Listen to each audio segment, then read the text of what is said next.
All right, we talked about the Iowa gun situation. Let's move on to the next story. The next story of the day is about Iran. ISIS.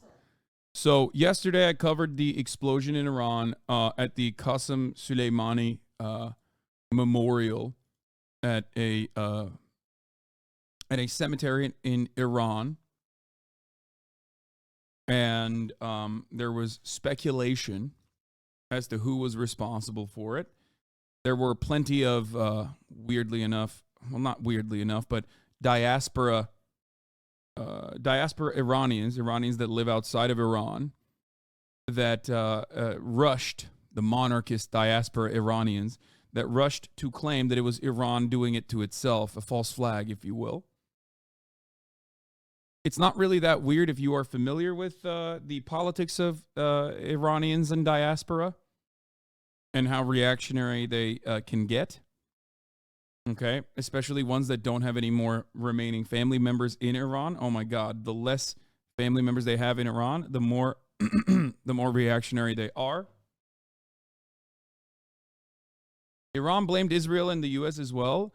So that part is not entirely true. Iran did say, I think, something along the lines of potentially it could be the United States of America or Israel, but they said that they were investigating it, at least as far as I understand. Like the Democracy Now! Interview with an Iranian writer, researcher that I was listening to before ISIS took responsibility for the attack, was that it was that their first priority was looking into figuring out who it was. Leftists were quick to blame Israel. Some did. An understandable assumption to make. Israel has done, executions and whatnot on Iranian soil. But the major reason as to why this was perhaps not likely to be Israel or the United States of America, especially unless it was like a group that they had funded and facilitated like MEK, would be because there were no high priority targets. Because ultimately, the United States of America and Israel do indiscriminately and regularly kill civilians on foreign soil. But usually they do it while they're simultaneously trying to kill a high priority target. It is still an act of terror, and and it's not because of some moral reason. But considering that there weren't any high priority targets at this explosion as far as we know of, and it was overwhelmingly simply civilians, that this doesn't have the signature of a Israeli attack. Right? I thought ISIS was done, though. ISIS is not done. ISIS-K, Khorasan, as we talked about in Afghanistan, is still in operation. They're very marginal. And, of course, they are another group that still exists, that is very limited in nature. I thought ISIS was done because ISIS-K in and of itself is pretty done.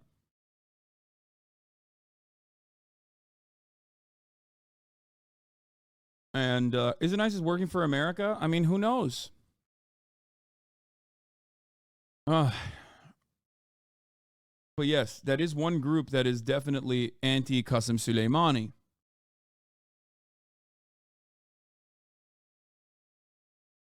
Iran never accused Israel or the USA, by the way. They just said that they bared an overall responsibility, meaning Iran doesn't believe it was Israel or USA. Yes, something along those lines. Which, by the way, when we talk about ISIS, the United States and Israel do bear a responsibility for ISIS and ISIS operations in the region. That much is absolutely true, especially the United States, but Israel as well. Specifically because why would ISIS want to attack Iran and not America and Israel? That's a great question. Why doesn't ISIS ever attack Israel?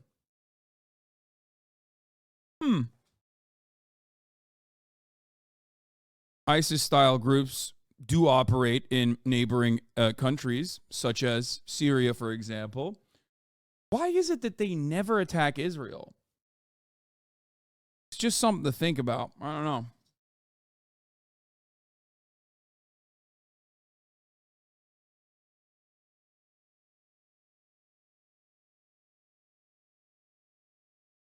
Are they unable to?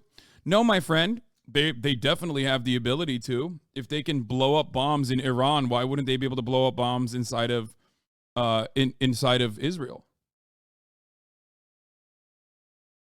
If this is true, isn't the ISIS equals Hamas take now non-valid? The ISIS equals Hamas take was always invalid.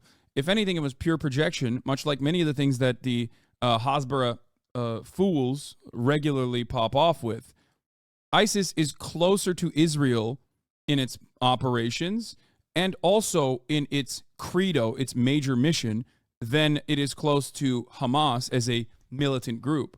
Just because they are non-state actors doesn't change that reality. They're both non-state actors, but that doesn't mean that they're closer to one another due to their non-state actor formation. Hamas is a resistance group. They are fundamentalists, certainly, in certain aspects of their existence is fundamentalist, right? But Hamas in and of itself is a resistance group. ISIS on its own, ISIS as an entity, is not a resistance group, but instead a group that is slated to utilize religion and commit acts of terrorism and atrocities and take over as much space as they possibly can and dominate.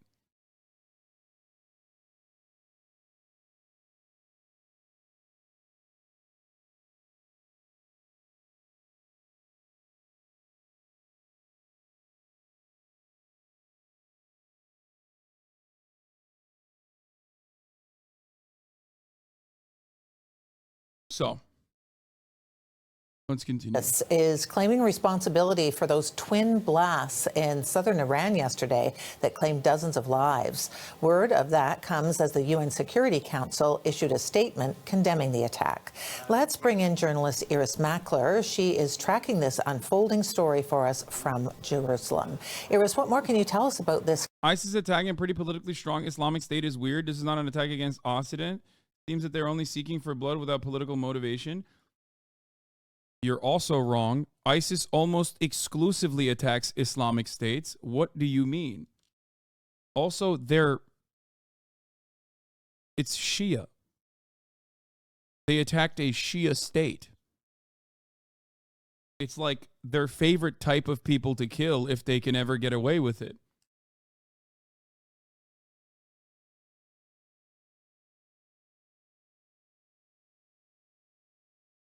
So no, you're wrong about that as well. Pound for pound, ISIS has attacked less non-Muslim states than they have attacked predominantly Muslim populations.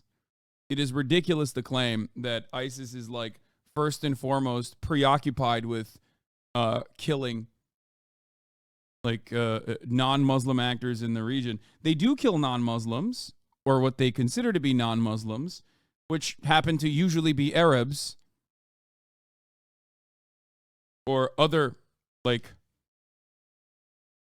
individuals in the territories that they take over. Kurds, they fight Kurds a lot. They fight Turkish forces. They fight a lot of Shia forces, but that's like the largest battles for them.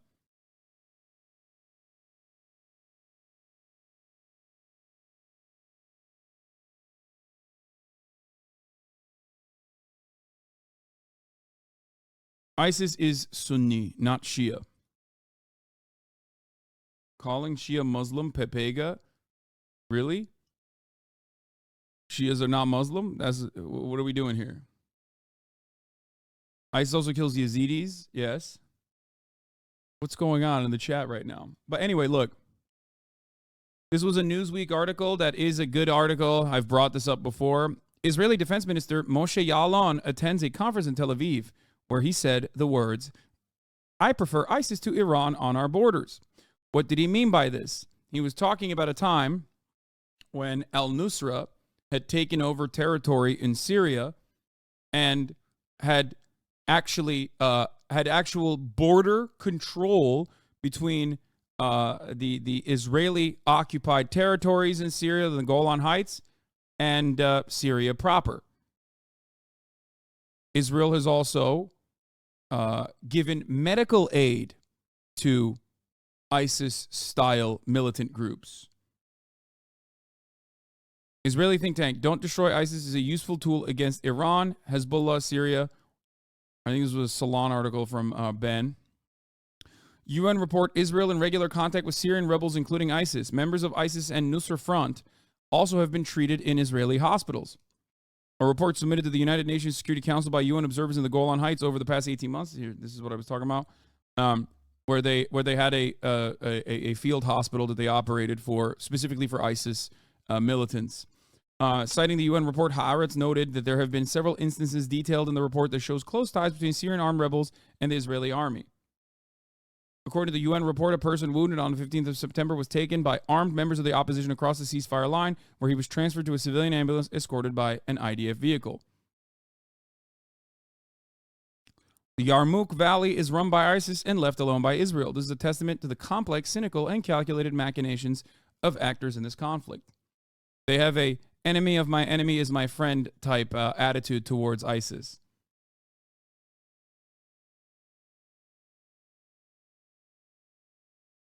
This is what I was talking about when I said Israel is both closer in relations to ISIS, but also in its modus operandi. Israel is closer to ISIS, destroying cultural and religious monuments specifically because you consider them to be barbaric or outside of your interests is what Israel does. Israel also claims to be doing this at the behest of religious conquest. If you listen to their military leadership or even their elected members in the Knesset, right? They regularly invoke Judaism. It's not correct. ISIS does the same. They claim to be the real representatives of Islam. They regularly kill non-believers and commit acts of terrorism upon civilian populations, which they dominate, and occupy areas. ISIS's behavior is closest to imperialism by a non-state actor as you can get. Israel does the same thing. I think you're taking this comparison a bit far. Absolutely not. I've made this comparison before. If we are to look at Hamas and Israel as separate entities and compare them to ISIS, Israel's actions are infinitely closer to ISIS than Hamas's actions are. That's it. Unless you look at Hamas and say, oh no, they are barbaric Arabs who are simply doing indiscriminate violence, not with a direct goal of resisting against an apartheid state. You might not agree with the methods. I certainly don't. October 7th is, in my opinion, an act of terror, as I've mentioned before, time and time again. However, ultimately, the specific goal for Hamas is the end to the occupation. The specific goal for ISIS is to control as much territory as they physically possibly can through very violent means. Israel has a similar goal. Israel also, much like ISIS, is a false bearer of their own respective religions. Israel rides Judaism in the same way that ISIS rides Islam.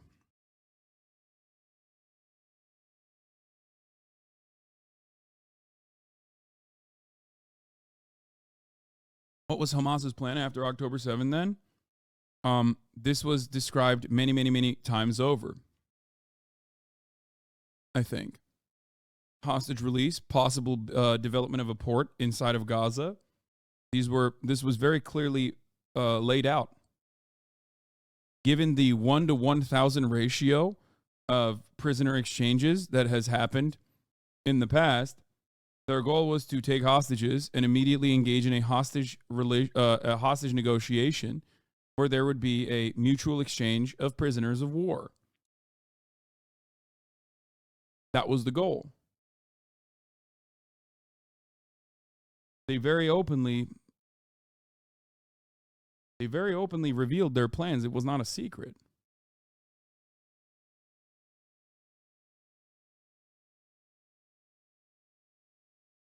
What does this person say? If ISIS was formed in response to the U.S. occupation of Iraq to resist its destruction of the state and its people, that would be comparable to Hamas. But ISIS is what formed on response to the power vacuum left by the U.S. occupation of Iraq.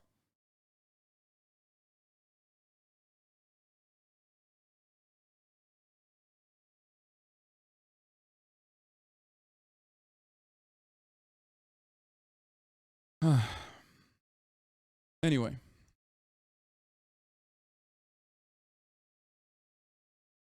Moving on, let's continue. Its claim and its significance given the heightened tensions across the Middle East. And no, the end of the occupation does not mean wiping out and extending the 7th of October to all of Israel. You're absolutely incorrect on that.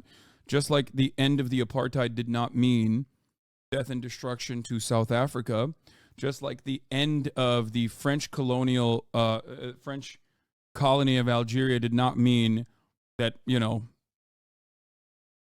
that French people were wiped out and France was wiped out. Just like the end to the Troubles did not mean that Northern Ireland was wiped out in its entirety. This has not happened throughout history. If anything, the only time when you see genuine wipeouts, I think it's pretty clear the answer is yes, regardless of your answer. Well, then I don't think you're in here for discourse or to change your mind or to see a different perspective. I think you're in here to, you've made up your mind already, and nothing will be able to change it, it seems. So when I give you historically relevant examples that are identical parallels almost, you're just not going to change your mind. So I don't know if this is productive for you to stay in here and keep chirping away. I mean, you can, but you're just yelling at a wall. I'm willing to be convinced, but assuming the answer is no means ignoring all the facts about Hamas and what they did.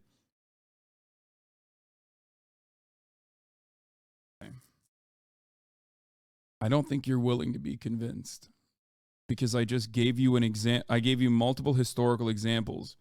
And unless you think that the Arab mind is somehow barbaric and different than, you know, South African black people that wanted to end the apartheid, or the Irish that wanted to end British colonial occupation, or the Algerian mind, then I don't know what else to tell you.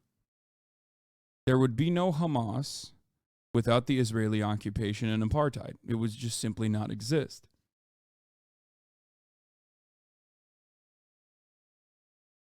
That's it.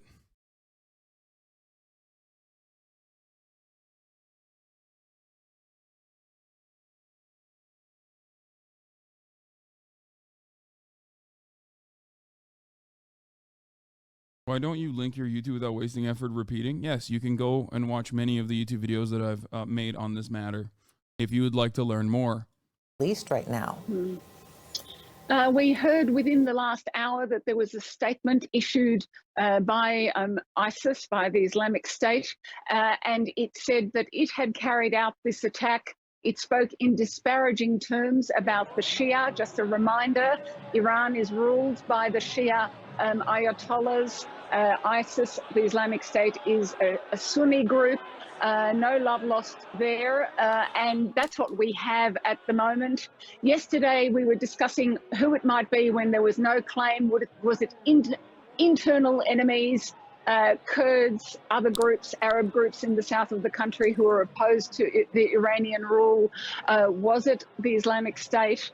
Was it Israel? So I think in some ways the fact that there's a claim that takes Israel off the table might calm things down, because there's been the attack 2 nights ago by Israel in Lebanon that killed the number 2 of Hamas, Salah al-Aruri. You know, Israel hasn't confirmed that. The fact that there was then this attack in Iran, and then an attack today in Iraq on Shia militias linked to Iran, that really ratcheted up the tension for Tehran.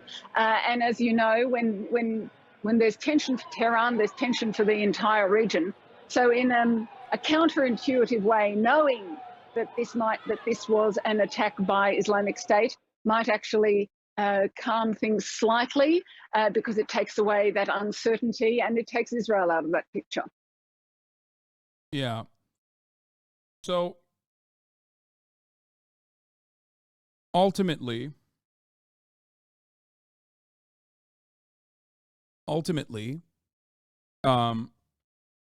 even if, I mean, I think it's likely that this is correct, that this is a ISIS-K operation, I guess. I thought that their capabilities were significantly more limited than being able to do such a thing. But it certainly could be a opportunist act.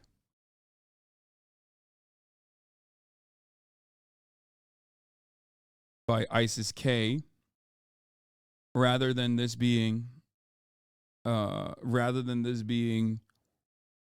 directly an American or even an Israeli attack. It also is always more likely than this just being like an Iranian self-imposed false flag, which is what some people were bringing up because Qasem Soleimani's family members were not there attending the memorial, which is what they said was reason alone for this to be an Iranian explosion on its own. I don't believe Iran needs a false flag attack for a justification to attack Israel or anyone else for that matter, because they recognize the popularity of their proxy groups or groups that are funded and armed by Iran in the region. They already have enough. They already have a mandate if they were to go and attack Israel right now. This was the expectation from the regional, the population of the region. This was what they thought was going to happen already after October 7th.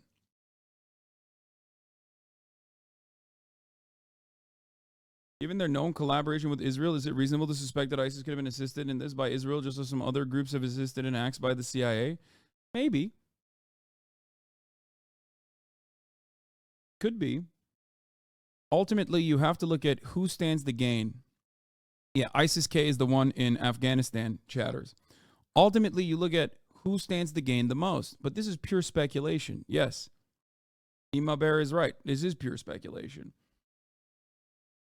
The timing of the attack and the victims of the attack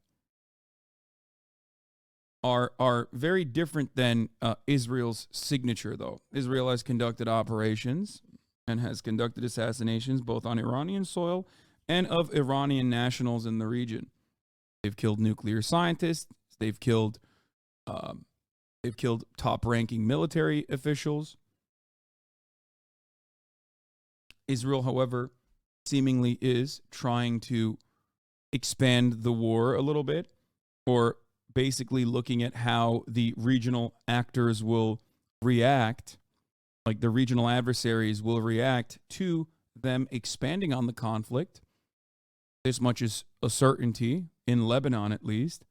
Attacking Beirut is certainly an escalation.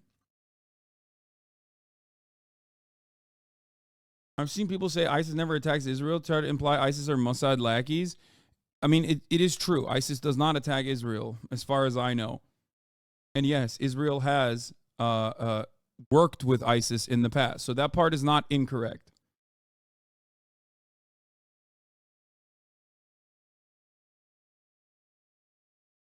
Specifically in Syria.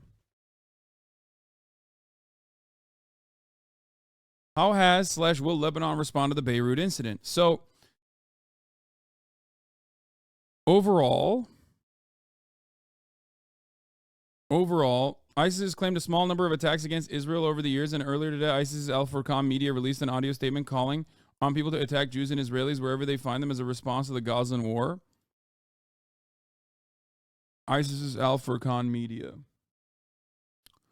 Yeah, they're, like I said, ISIS's actions or ISIS's death toll is predominantly Muslims. Muslims that they consider to be not Muslim enough, or their kind of Muslim, and Arabs in general.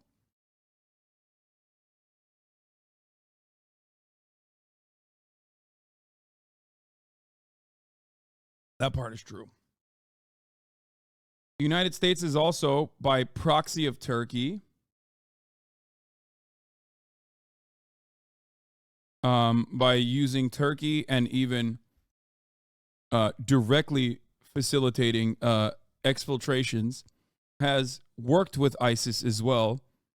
Like in where was it when they shipped ISIS militants and their family members outside of an area before taking it over entirely. But they've also certainly given, is it Afrin?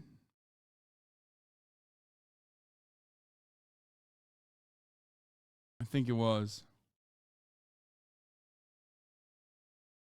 America works with everybody. Are ISIS Muslim? I mean, they consider themselves to be Muslim, and they consider what they're doing to be at the behest of Islam and their understanding of Islam, but they're not.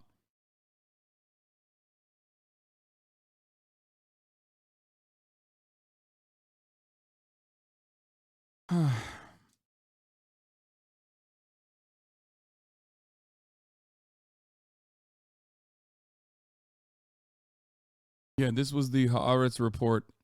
Israel supported rebel groups to push Iranian-backed forces and ISIS fighters away from the Israeli border, foreign policy reports. ISIS is like the evangelicals of Islam. Yeah, no Muslim will claim ISIS, for the record, just so you understand. Like, that's not a real...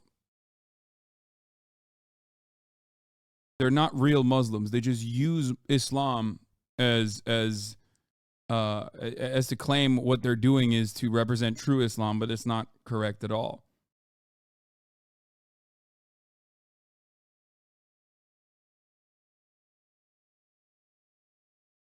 Anyway.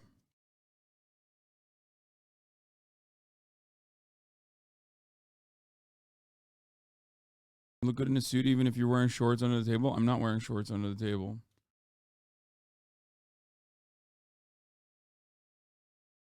Anyway.